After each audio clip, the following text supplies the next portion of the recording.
Gracias por conectarte a ver nuestro mensaje. Si te gustaría tener la experiencia completa con momentos de adoración y algunos anuncios importantes, nada como estar en persona. Nos reunimos todos los domingos a las 11 a.m. y a la 1:30 p.m. Esperamos que este mensaje sea de bendición para tu vida. Y bien, también felicidades a todos los papás, que yo como papá lo digo, qué privilegio y qué responsabilidad y cómo necesitamos la ayuda de nuestro Padre Celestial. Y Señor, yo pido que en estos minutos tú hables a la vida de cada persona aquí, Señor, y que nos ayudes a entender más claramente tu relación con nosotros y podamos vivir más plenamente ese amor paternal que tú tienes para cada uno de nosotros, tus hijos, en el nombre de Cristo Jesús. Amén. La semana pasada comencé la serie Etapas del Camino y basándonos principalmente en la vida de David, como él fue ungido para ser el siguiente rey de Israel, fue ungido por el profeta Samuel. Sin embargo, antes de verlo suceder, iba a enfrentar esta primera etapa en su caminar que llamé el desafío. Habrá desafíos a través de la vida, por supuesto, pero al inicio de nuestro caminar, de nuestro avanzar con Dios y sus propósitos, se van a presentar algunos muy marcados. En el caso de David fue literalmente un gigante llamado Goliat, como casi todo el mundo conoce esa historia. Pero detrás de ello, Dios estaba preparando el corazón de su hijo David para todos sus propósitos, todo el caminar que tenía por delante. Y aprendimos cómo él tuvo que superar el menosprecio y rechazo que había vivido por su familia. Tuvo que enfrentar los retos pequeños en privado. En su caso mencionó que mataba osos y leones, no tan pequeños que digamos, pero en el anonimato, cuidando a las ovejas que ni eran de él, lo iba preparando para el gran desafío en público. Tuvo que recordar y usar los dones que Dios le había dado a él.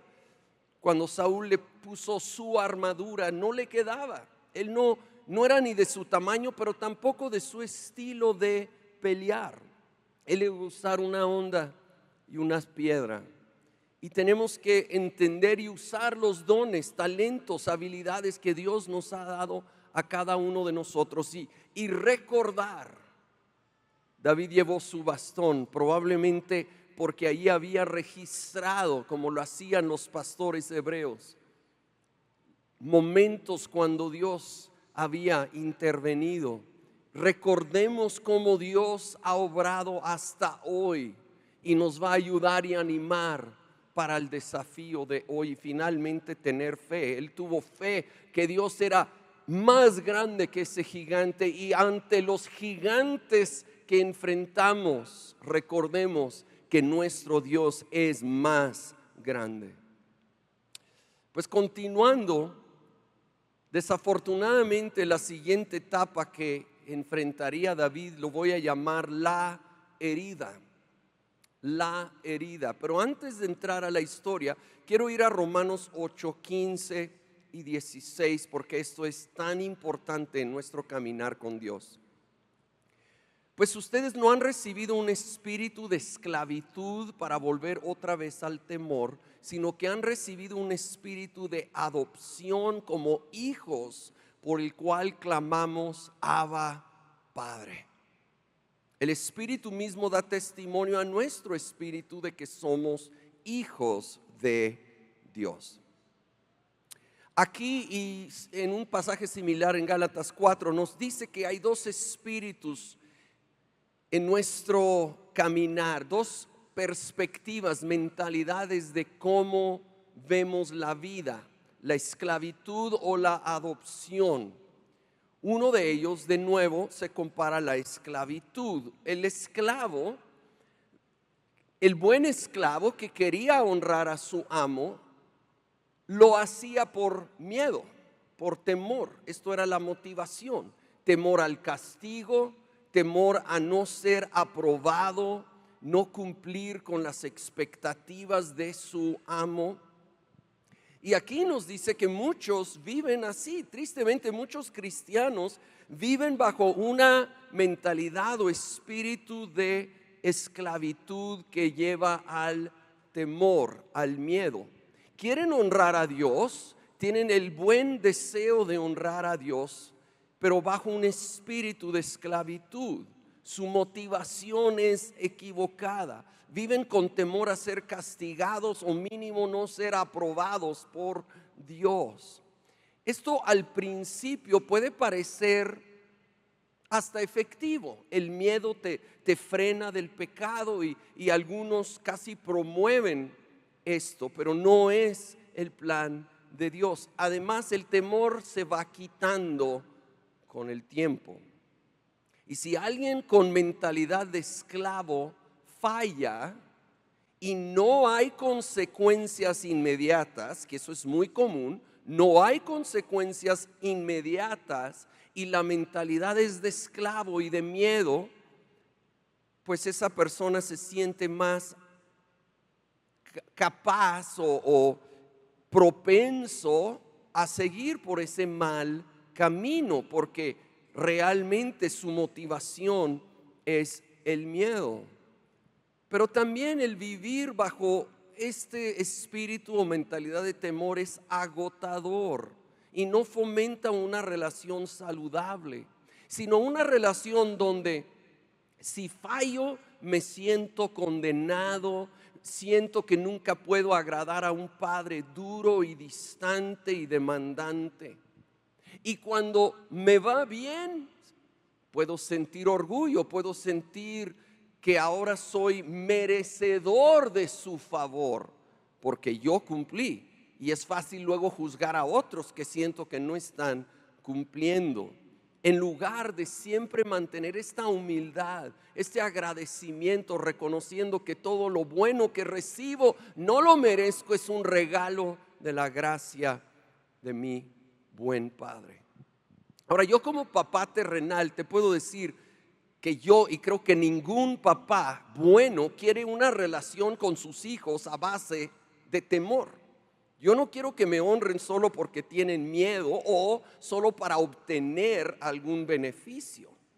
Pues mucho menos nuestro Padre perfecto quiere una relación en base a ello. Ahora, el otro espíritu o mentalidad o perspectiva es la de adopción. Dice, por lo cual clamamos Abba.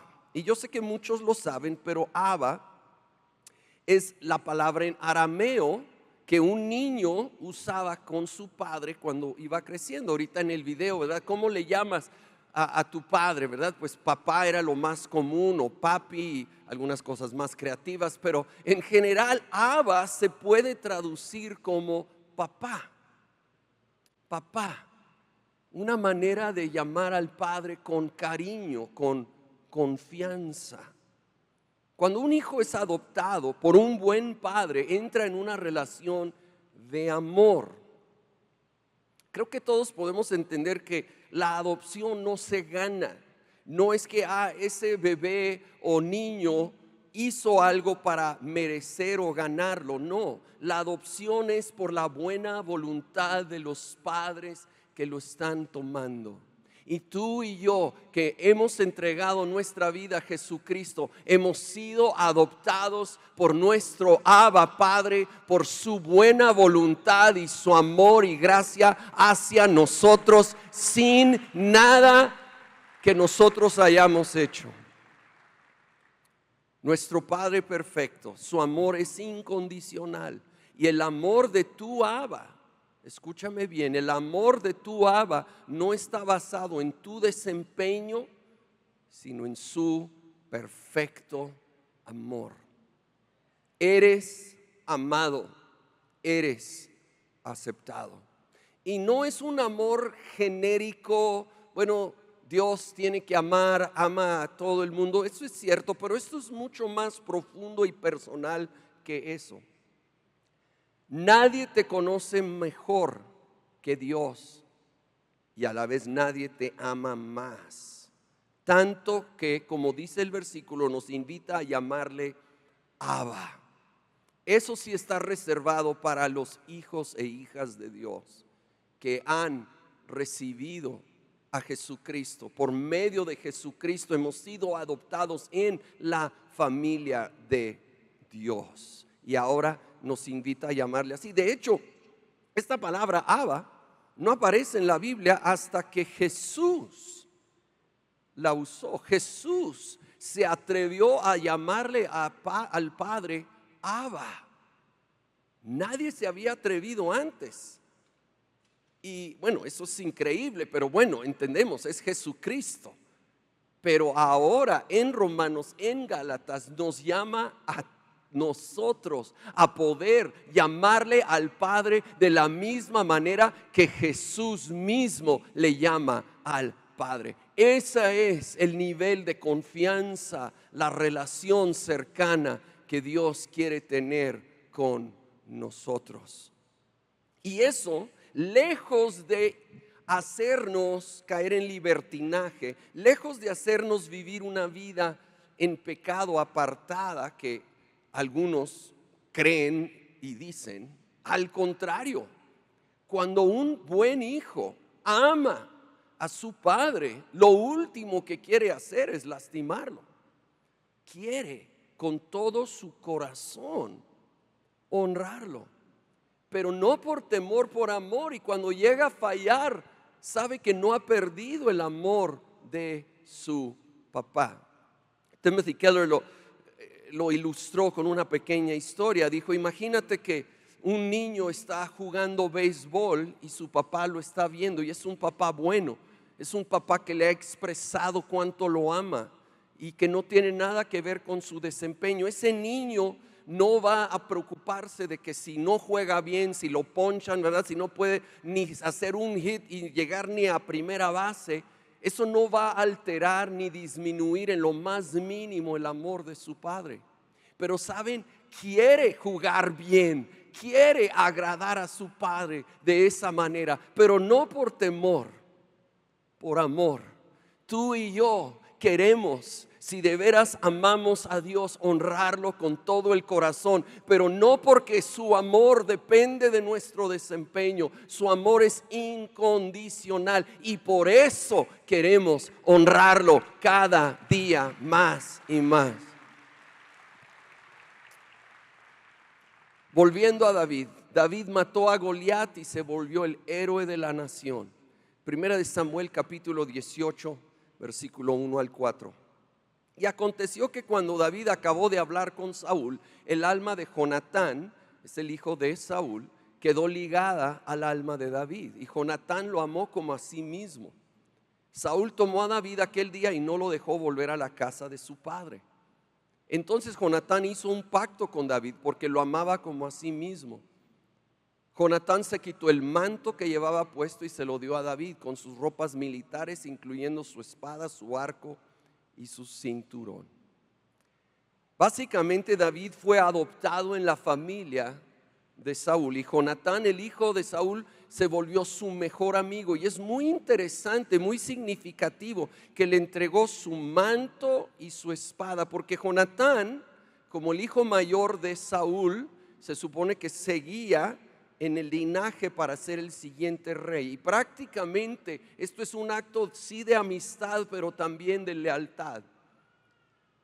Como que ya había este sentir de que David sería el siguiente rey. Todo parecía avanzar en ese cumplimiento de la profecía de Samuel. Parecía que David sería el siguiente rey sin oposición. Y que en Saúl había encontrado esa figura paternal, amorosa, que realmente no tenía en su propia casa. De hecho, David sí se casó con Mical, la hija de Saúl, ¿verdad? Se hizo su yerno, fue su suegro. No hay chistes de suegro que yo conozca, ¿verdad? Ni me sé de suegra, ¿verdad? Pero bueno, algunos dicen que sí. Pero si había de suegro no lo podría contar en Día de los Padres, ¿verdad? Pero de suegra, bueno, ese es tal vez otro asunto, como aquel hombre que dijo, fíjate que ayer iba caminando y vi que 2 asaltantes estaban atacando a mi suegra. ¡Wow! ¿Y qué hiciste? No, nada. ¿Cómo? ¿Por qué no te metiste? No, pues ya 3 contra ella hubiera sido demasiado. Pero bueno, perdónenme, es Día del Padre, me tienen que perdonar hoy.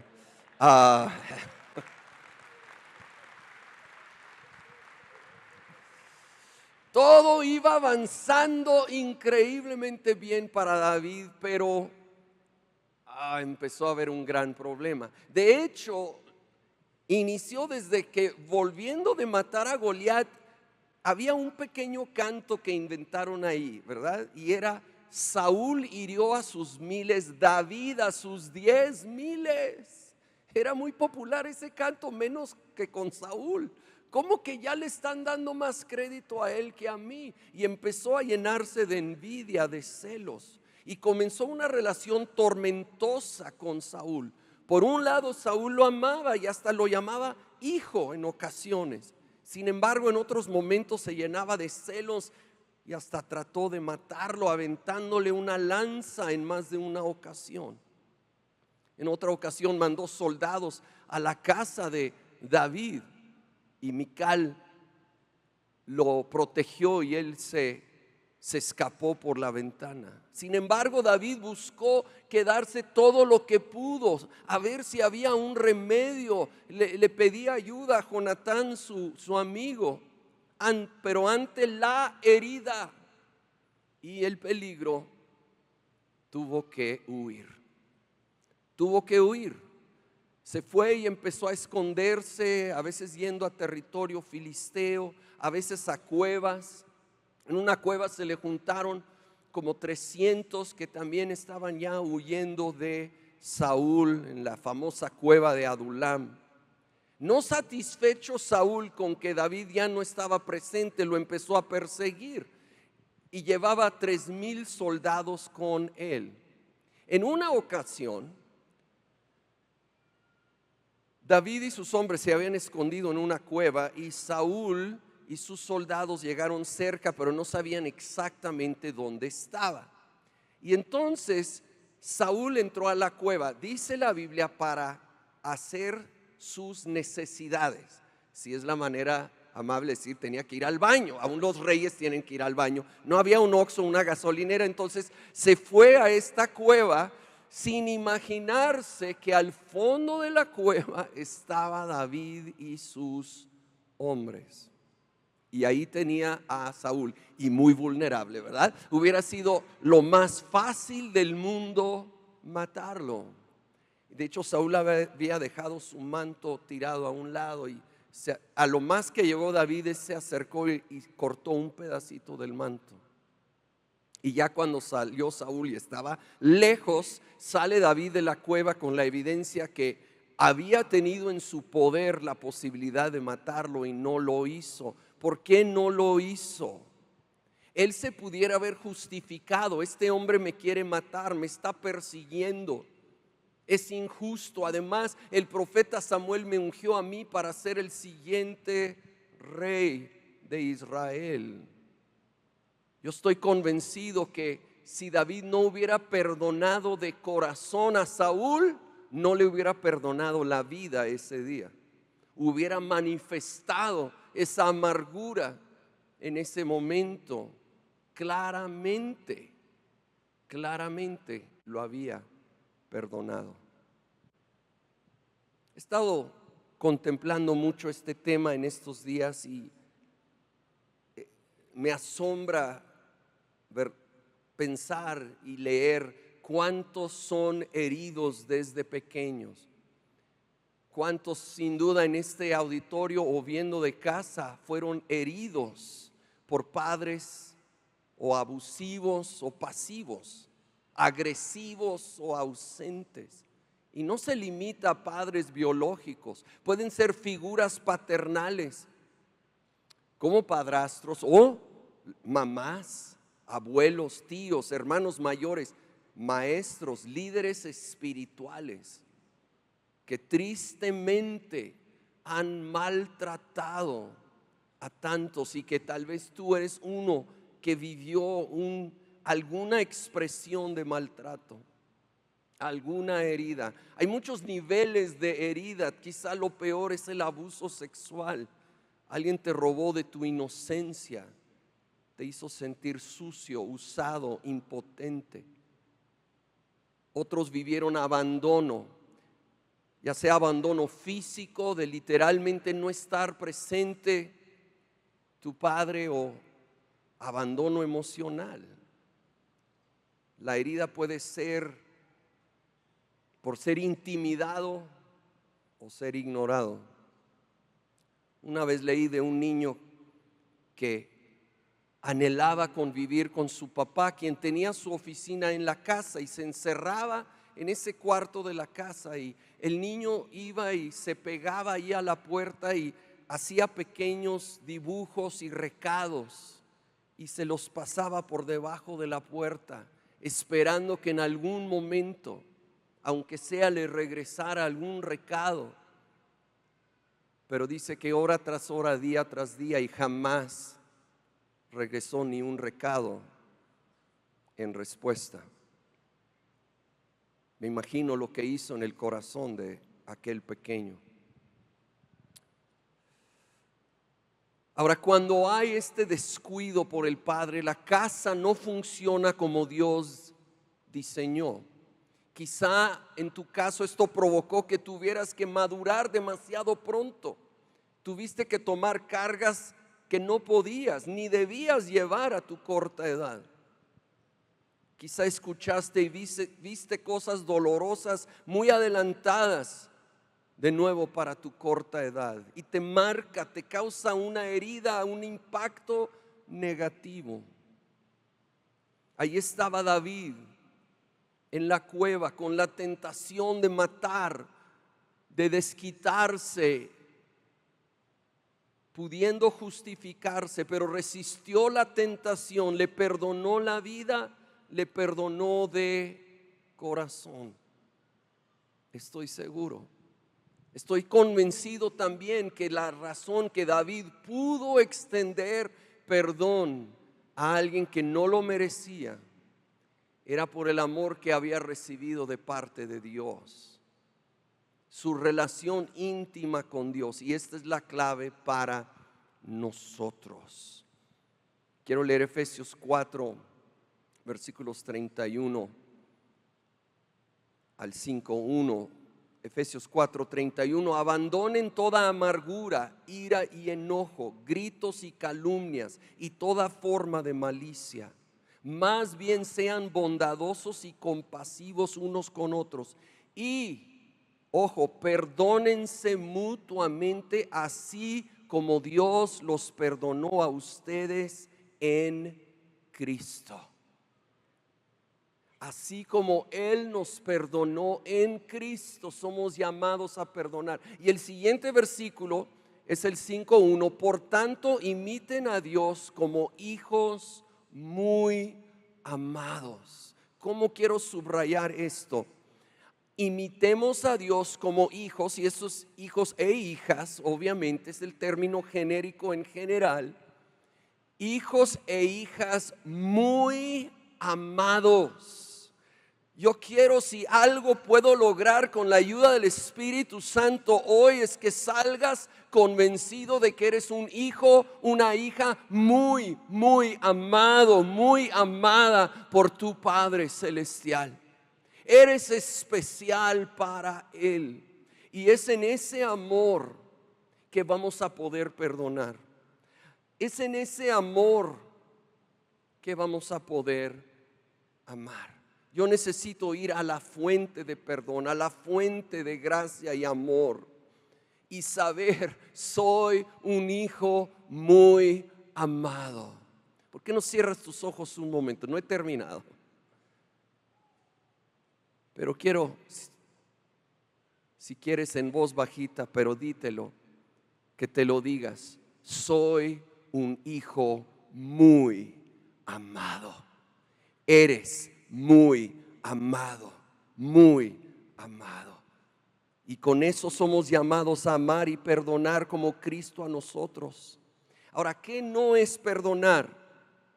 Porque algunos batallan para perdonar porque tienen una mala definición del perdón. Perdón no es ignorar o minimizar la ofensa del otro.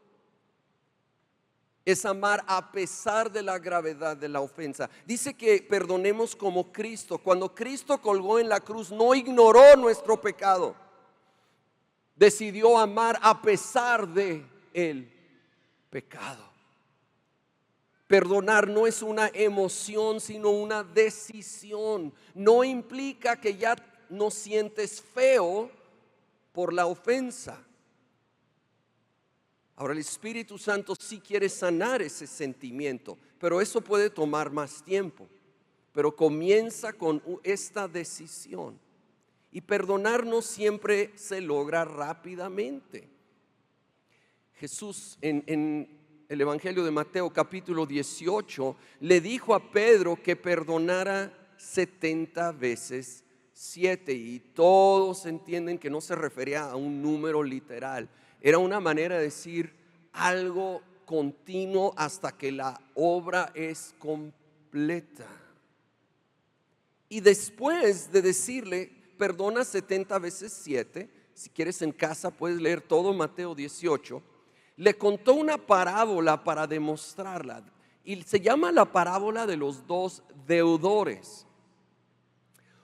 Brevemente, una persona tenía una deuda gigantesca, imposible de pagar, y lo iban a llevar a la cárcel por ello. Rogó por misericordia y al que le debía le perdonó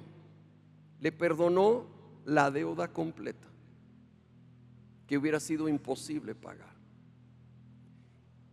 Y luego él sale y encuentra a alguien que le debía una cantidad módica, ninguna comparación con la que él fue perdonado. Y esa persona le pide perdón y no lo quiere perdonar.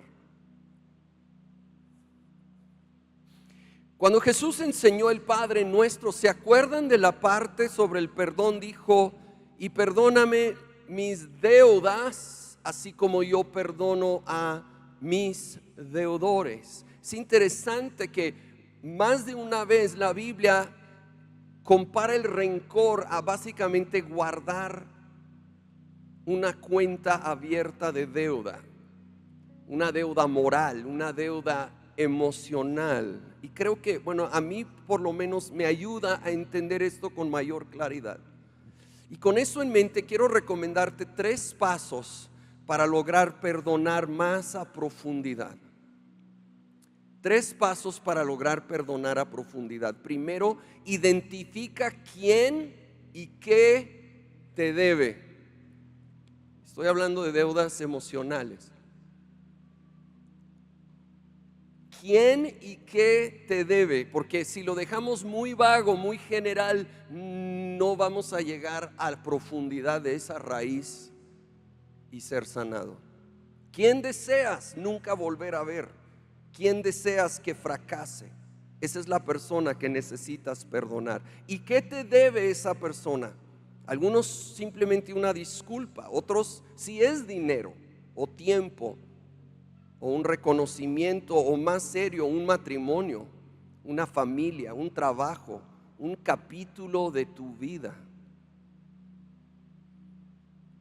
Identifícalo. Segundo paso, cancela la deuda. Decide: ya no me debes nada. Y esto es difícil. Ya no me debes nada. Leí de Charles Stanley, fue un gran respetado autor y pastor bautista, que cuenta que algo que le ayudó a él a perdonar a su padrastro es que ponía una silla vacía, como representando que allí estaba su padrastro, y él en voz alta expresaba que lo perdonaba, que ya no le debía nada. Y dices: pero esa persona no merece mi perdón. De acuerdo, Si lo merecía, no tendrías que perdonarlo. Perdón no se merece, se regala. No en base a lo que el otro hizo o merece, o nunca vamos a poder perdonar. Esto es en base a lo que Jesucristo hizo por nosotros en la cruz al perdonar nuestra deuda impagable de nuestro pecado. Y sabes, no es para beneficio de la persona que te lastimó, tampoco. Es primero para honrar y obedecer a Dios. Pero déjame decirte que en segundo lugar es para beneficio tuyo. Porque mientras no perdono, estoy atado al otro. Me está robando espiritualmente, emocionalmente, a veces hasta físicamente. Hay muchas enfermedades ligadas al rencor, y el perdonar me libera. Es para mi beneficio, y si eso todavía no te convence, déjame seguir. Es para el beneficio de tus seres queridos, de los que están cerca de ti, porque gente lastimada lastima. Gente lastimada lastima, aunque no lo quieren hacer. Pero rebosa del corazón dañado, y terminas lastimando a los que menos quieres lastimar, a los que están más cerca de ti, naturalmente, tus seres queridos. Incluso se puede volver un ciclo generacional de rencor que lleva dolor y distanciamiento. Y yo he dicho esa frase bastantes veces, pero la que sigue nunca la había dicho, porque estuve pensando en el otro lado de la moneda, y el otro lado de la moneda es que gente amada ama. Gente amada ama. Y podemos, con la ayuda del Espíritu Santo, cortar con este ciclo de herida y lastimar, y empezar a sembrar perdón y amor y gracia, y que eso empiece a contagiarse en nuestra familia, en nuestro círculo de influencia. Seamos un instrumento de amor y aceptación en la vida de los que nos rodean. Seamos expresivos, papás y no papás. Seamos expresivos con nuestras palabras de afirmación y aprobación, con abrazos apropiados para la edad y la relación. Primero, porque esto honra a Dios. Segundo, porque podemos no solo ser librados nosotros, pero bendecir a esa otra persona. Pero sabes que ni termina ahí, se vuelve una cadena. Ahora esa persona puede dar amor y perdón a otros, y puede empezar con nosotros. Yo sé que habrá otros factores fuera de nuestro control, pero por lo menos podemos ser un elemento crucial que Dios usa para el bien, para el cambio. Pero no voy a poder hacer esto si estoy cargando con mi dolor. Hoy es el día. Lleva tu dolor a la cruz. Reconoce que Jesús ahí pagó toda deuda. ¿Cómo puedo yo cancelar una deuda injusta? Porque Jesús ya canceló toda y llevó el castigo sobre él en la cruz. Por eso y solamente por eso. Tercero y último, mantente en la gracia. Mantente en la gracia, porque a veces las ofensas se repiten, y aun si no, casi siempre resurgen en nuestros recuerdos. Por algo Jesús le dijo a Pedro: perdona a tu hermano 70 veces 7. El perdón puede incluir un proceso que requiere decidir soltar la ofensa muchas veces. Es un proceso. Sé paciente en el proceso. Si vuelve a surgir los sentimientos, no es que has fracasado. Solo toma la decisión de volver a perdonar. No te desanimes si sigues sintiendo la herida. No abandones el proceso. Vuelve tu mirada a la cruz una y otra vez. Como dijo Jesús, de gracia recibieron, dad de gracia. Recordemos su gracia, su favor inmerecido, y hay que extenderlo. Los sentimientos son complicados, nos pueden hacer pensar que no estamos avanzando, nos pueden incluso hacer dudar del amor del Padre a nosotros. Entonces no nos basemos en los sentimientos, sino en la realidad de su amor y su gracia y su perdón.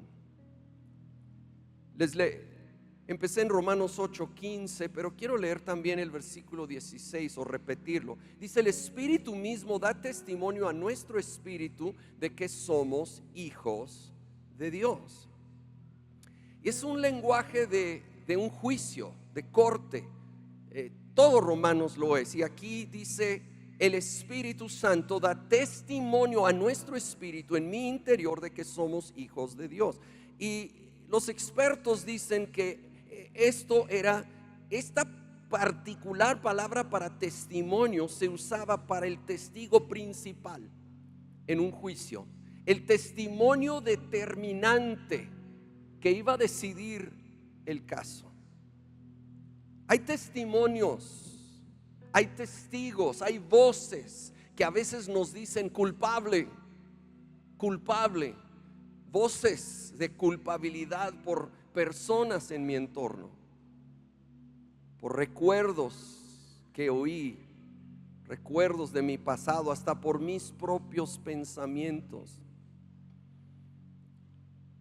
Pero dice la Escritura que el Espíritu da el testimonio de que somos hijos de Dios. El testimonio determinante viene de parte del Espíritu Santo, quien declara que eres hijo de Dios, eres hija de Dios. Eso es lo que dice Dios. No te bases en otras voces o en sentimientos. Dios dice: eres perdonado, eres mi hijo, eres mi hija, eres amado, eres amada. Y luego seamos sabios. Seamos sabios. A veces la sabiduría incluye guardar distancia de lo que me lastima. Si hay un contexto, lugar, canto, qué sé yo, que me roba la paz, me debo de alejar. Aún de personas que me lastiman y me roban la paz. Obvio, varía mucho con el caso y la relación. Sé sabio. David perdonó a Saúl, pero mantuvo su distancia. Le perdonó aquel día, pero no se regresó con él. Supo que necesitaba guardar su distancia. Esto depende mucho de tu relación con la persona y la actitud de la otra persona. Y el anhelo es restauración, pero si todavía es un proceso que sigue lastimando, sé sabio en guardarlas, ahora sí, sana distancia. Y también busquemos alimentar la sanidad de mi alma. Fomenta tiempos de quietud en la palabra y presencia de Dios. Fomenta esos momentos donde el Espíritu Santo puede ministrar más y más a tu corazón. Él está contigo, lo sientas o no. Hay etapas donde se siente cerca, hay etapas donde, y me incluyo, se siente bien lejos Dios de nosotros, pero no lo está, es solo lo que sentimos. Él está presente. A veces lo siento lejos por una herida o por errores y me puedo sentir indigno, apartado, relegado. Hay dolor o inseguridad en el corazón de tantos en su relación con el Padre. Hay ese anhelo que todos tenemos. Aún Jesús en su vida terrenal necesitaba oír la voz del cielo que dijo: este es mi Hijo amado, en quien tengo complacencia. En otras palabras, del que estoy orgulloso. A veces nos sentimos tan inseguros de ese amor. Pero familia, tan cierto como el Padre sacrificó a su Hijo por amor a ti, Él está presente en tu vida y situación el día de hoy. Él te va a acompañar cada paso de cada etapa del camino de la vida.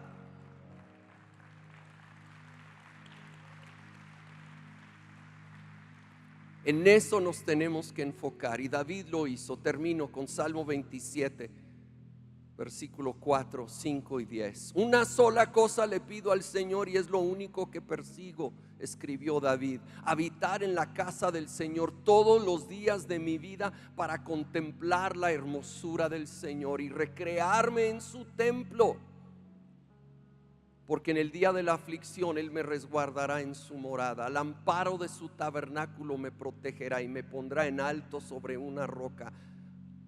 Y luego el versículo 10: aunque mi padre y mi madre me abandonen, el Señor me recibirá en sus brazos. El Señor nos da ese abrazo que tanto necesitamos. ¿Por qué no cierras tus ojos conmigo?